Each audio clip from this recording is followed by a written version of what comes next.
just want to start out, I think, first by recognizing everyone in the courtroom. You know, I always think when I step up to sentence people, I try to look back at all the experience that I've had in the criminal justice system. I have sat at a prosecutor's table, I have sat at a defense lawyer's table, and I have sat on this bench.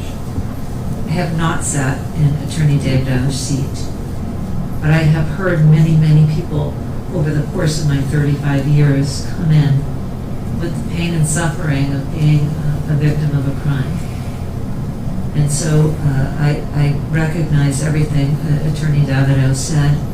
I don't think, of course, I've ever heard it said in such an eloquent manner. It's not often that a person who is a lawyer ends up being a victim of a crime.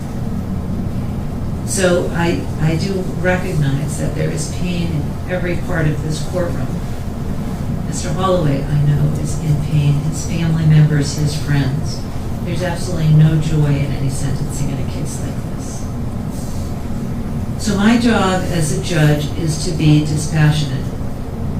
My job is to look at what the role of sentencing is, and I think it has been mentioned by everyone who's addressed the court, which is punishment, general and specific deterrence, and rehabilitation.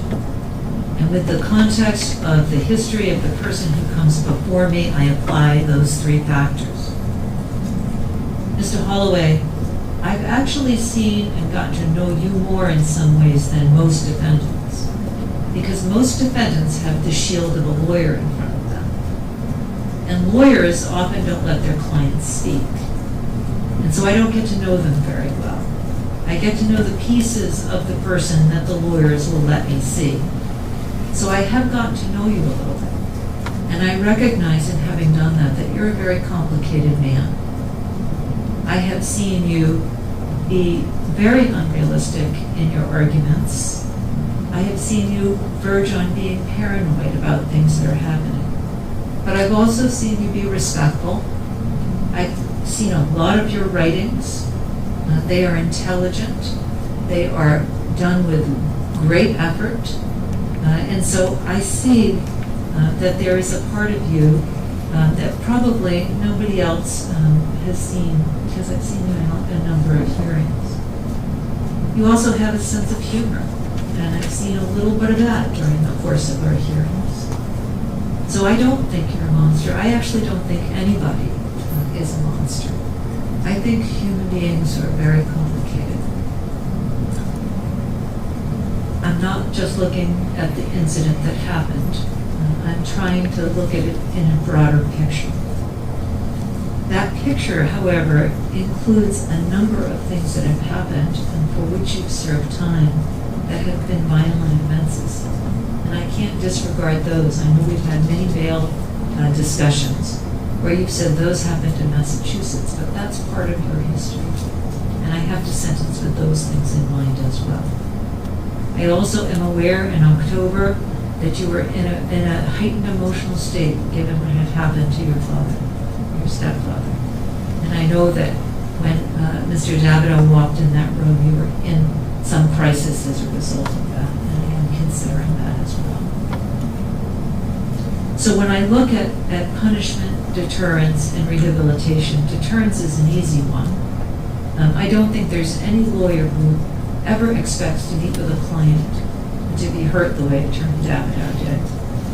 And it is an incredibly important role in this justice system to have a lawyer who will meet with everybody, whether they're accused of murder, rape, or a shoplifting crime. Lawyers need to be able to come and meet with clients and do their job, and you know that. So there's no question there needs to be a message to every person who is a criminal defendant that they must treat their defense lawyer with respect, as they would have to treat everyone in this court system.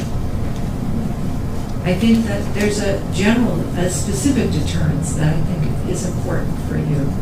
I know you've been in prison many times at this point, but you still need to have that message that whatever you need to do in order to control what caused this, you need to do it. And that's specific deterrence to you. And there's also just a measure of punishment that has to happen in the criminal justice system. It's part of it. And finally, there's rehabilitation.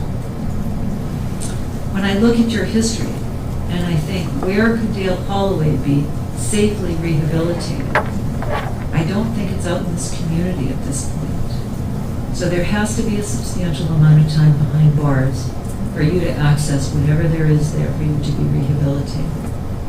My hope is that the state prison in New Hampshire is a better place than you've been. I don't know that to be true. I obviously have not lived it, but I hope it's a better place than you've been. And I hope that you find there things to help you. And I hope that you find there the ability to continue with your art and your writing and your story, because I do think you have things to offer the world. Having said that, I am going to sentence you consistent with the state's recommendation. You've already done 4 sentences. The last 2, a 4.5 year or 4 to 7. In each of those cases, there was probation and parole. And so I think whatever you need to do behind bars. Because it obviously didn't work in our community. The explanation that you give, I believe it's genuine. You told me about this during the hearing, that you acted out of fear, and that you believed when Attorney Davido came to see you that he was somehow part of this system that was going to get you. But that is a belief that is so unattached to reality that it's kind of scary that you would react in this way even if you believe something like that.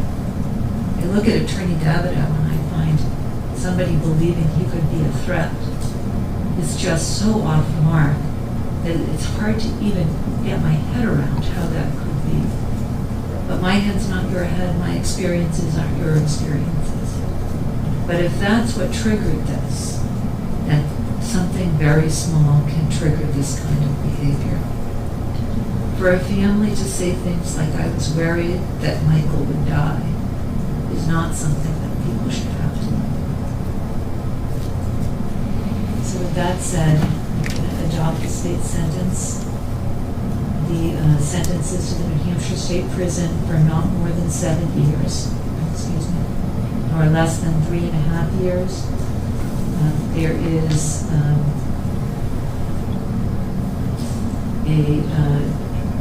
pretrial confinement credit of 584 days. The sentence sheet that you submitted is up to 6 years, 3 to 6 years. I don't think that's what you intended. Is that right? Right. The state sentencing sheet was the 7.5 to 15. Yes, that's what I thought. Oh, did the defense submit it? The defense did submit a 3 to 6 proposal. I see. Okay, I didn't. Okay, that's why I was looking at you confused. Okay. Yeah, so I apologize. So it is a sentence to the New Hampshire State Prison for not more than 15 years, no less than 7.5 years. There's pretrial confinement credit of 584 days. There's added to the minimum sentence a disciplinary period equal to 150 days for each year of the minimum term of the sentence. The sentence starts immediately. There is restitution in the amount of $3,078.30 to be paid to Hanover Insurance. It'll be paid through the Department of Corrections as directed by a probation officer. There'll be a 17% administrative fee for collection, and that will start upon release.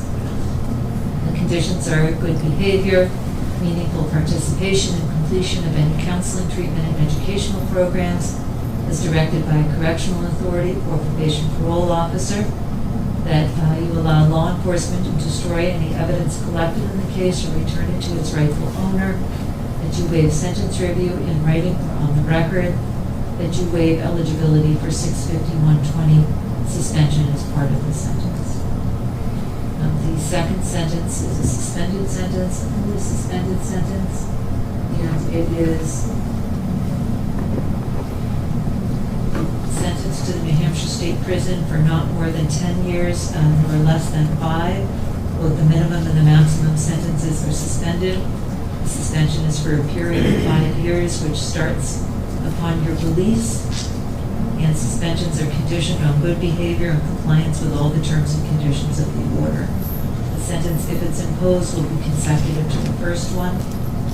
The conditions of this sentence are the same, but the additional condition that you have no contact with Michael Davidow, either directly or indirectly, including but not limited to contact in person, by mail, phone, email, text message, social networking sites, or through third parties.